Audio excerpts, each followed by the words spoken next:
A student hits enter, and an algorithm spits out a flawlessly structured, perfectly cited essay. It takes exactly 3 seconds. This creates a fundamental dilemma for modern educators.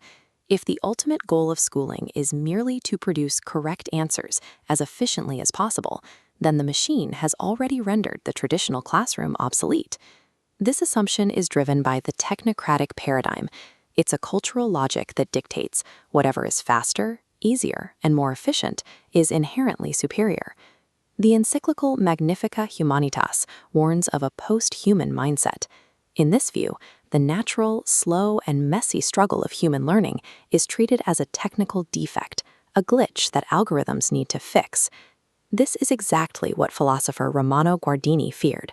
He observed that while modern humanity possesses immense power, we lack the psychological and moral preparation required to use it responsibly.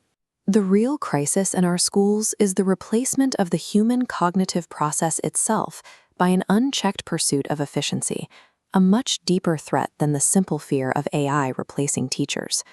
We often treat these platforms as objective tools, but algorithmic neutrality is a myth. Every AI system carries the inherent biases, priorities, and blind spots of its corporate programmers.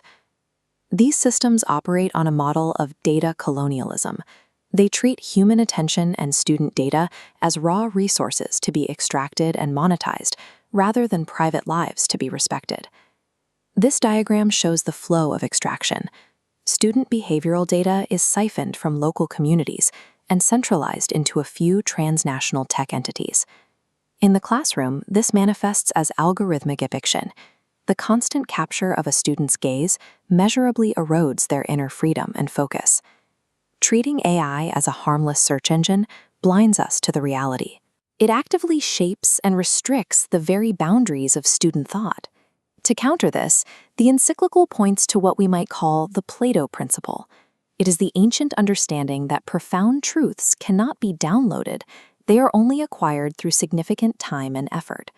This process relies on educational friction. It is the vital struggle of debating, failing, and wrestling with complex ideas, the resistance that actually sparks true comprehension. Compare these paths.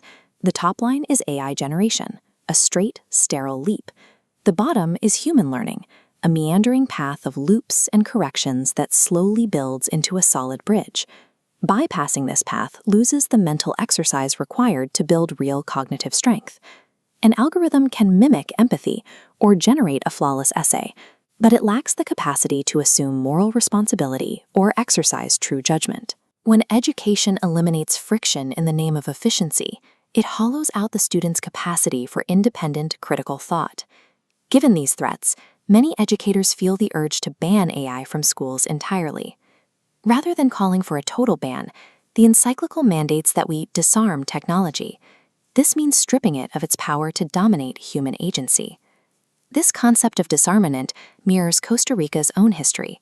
Just as the nation abolished its military to protect its people and its natural ecosystem, educators must now disarm algorithms to protect the digital ecosystem of their students' minds.